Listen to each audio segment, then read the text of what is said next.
John Jones wanted Alex Pereira to beat Magomed Ankalaev, and Jones says, "Disappointed. I was looking forward to sharing the octagon with you."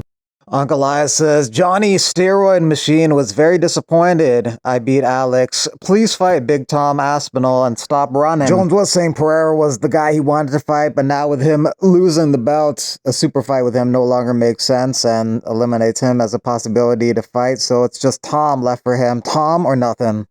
Armin Petrosian no longer in the UFC roster. He lost to Bruno Ferreira a week ago. He lost his last 3 fights to Magomedov and Vieira. He was stopped in all 3 of those fights. Molly McCann's opponent for later this month, Estela Nunes, is out, so now Molly McCann takes on Alexia Thanera off the Contender Series. The Brazilian has a record of 11-1. Eu quero que o Dana White dê aquele grito, uou, bata na mesa e venha me cumprimentar. Meu nome é Alexia Thanera, tenho 28 anos, treino na Academia Ribas Family. Logan's making DAZN take down every post with us. Man, this kid is such a P. He's threatening KSI by pulling the prime sponsorship from Misfits and his shares in the company. At some point this year or next year, a mega card is expected to take place in Saudi Arabia featuring UFC, boxing, and WWE all on the same event. And that's something I think UFC fans would not be into at all, but it seems like they're planning that. Why would they put fake fighting on the same event as real fighting? Pointless if they don't have it in the US. 2 fake sports and WWE in one event. Horrible idea. I don't want to watch WWE. Sounds like a horrible idea, and I have a feeling they're going to add slap to it. UFC, boxing, WWE. Remove WWE, and it might be interesting. I prefer a banger UFC card anyways. AJ Cunningham's one of the biggest underdogs on the card on Saturday against Su Young Yu, but there are some who think that AJ might be a decent bet if he can stop takedowns or get back up when taken down. This is the most confident I've ever gone into any fight because this is the hardest I've trained day in, day out for any fight. I've got a scheduled strength and conditioning with Lando Performance.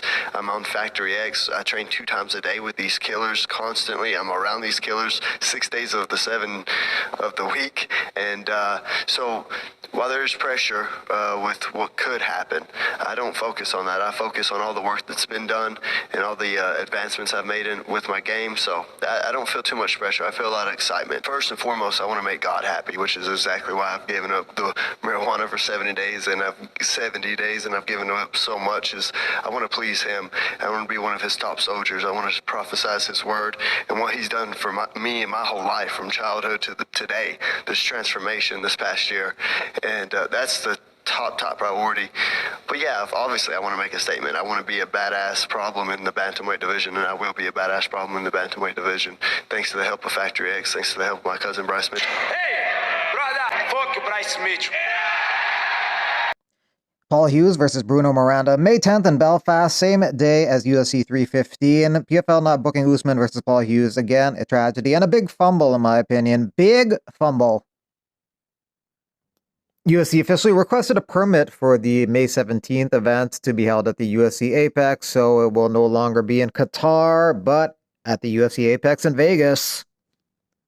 Jared Gordon thinks BJ Penn is on meth. He's a former user himself, so he knows that psychology well. And the way he's acting, the paranoia, the delusion is, it just screams meth. So I had made a comment, sounds like meth, and it got a lot of people's attention. Also, obviously, as we've seen in the past with football players and wrestlers, is head trauma, brain trauma, quote-unquote CTEs. But really, the only way to diagnose someone is by cutting their brain open and looking at, the proteins that have developed in their brain. So, can I say it's CTE? No, but do I think that his history of concussions and brain trauma are also contributing to this? Yes. But drug abuse is also plays a major role in extreme paranoia, especially what he was displaying just showed that something is seriously off, and it's probably drug abuse mixed with other mental health or physical health, problems, disorders. I've done meth, I've done I've shot heroin, coke, crack. I've literally put everything I can in a needle. So I'm not like judging BJ at all. And I would never judge anyone that has substance abuse disorders or mental health disorders, because it's a disease and it's real. It's something that is not like a moral choice. So I feel bad. I mean, he seems like he is hard to help. It's BJ Penn. Like, people probably don't want to push him to get help, when it shows that he definitely needs some serious intervention. Yeah. Fernando Vargas Jr. added to the April 12th Rashad Evans versus Rampage Jackson card. Diego Sanchez versus John Makdessi is also on that card. Bohaio hasn't fought in 6 months and he has no fight booked at the moment. His last fight was against Jared Cannonier, a victory in that one in August. Fight like this on the shelf for so long. On a shelf? Yeah. I mean, so when you start getting a bigger name and you start getting those bigger fights, they plan them out differently, because now he's got to wait for someone else in the top 5 to be ready for a fight, right? So, and there's a lot of hype that goes into it. There's a lot of build-up. When you're first getting into the UFC, it's like you fight, boom, boom, you're trying to make a name for yourself. And then once you have, like he has, now they're going to plan it, right? They're going to give him the right fights at the right time, pump it up, put him on a good card. He's on a good run. It may match up Bohaio and Adesanya. There was talk of them fighting in the past, but Amavov ended up getting the fight with Adesanya. Eli Barzilai didn't get the grappling match with Bryce Mitchell, but he has his next MMA fight booked April 6th, UWC 56. He is 6-0 as a pro, 5 of those victories in LFA. Derek Brunson says, I used to carry the UFC Fight Night card. 6 main events. Look at the talent on this card, including Aspinall, Spivak, Khalil Roundtree Jr., and Paddy Pimblett. In Dana's defense, he's a wife power slapper, not a beater. First TKO boxing event rumored to be September 12th, with speculation pointing to a high-profile fight, possibly Canelo Alvarez versus Terrence Crawford, potentially at the Allegiant Stadium in Las Vegas. Was Elite XC, there was Strike Force, there was Pride, and he bought them out. Good for him. He bought them out, so he was basically the only game in town, or the strongest game in town. The difference here is, he says he's not going to work with the other promotions, so he is creating his own league. He's trying to basically, I wouldn't be surprised, and this is just my hypothesis, Dan, you can give me your thoughts.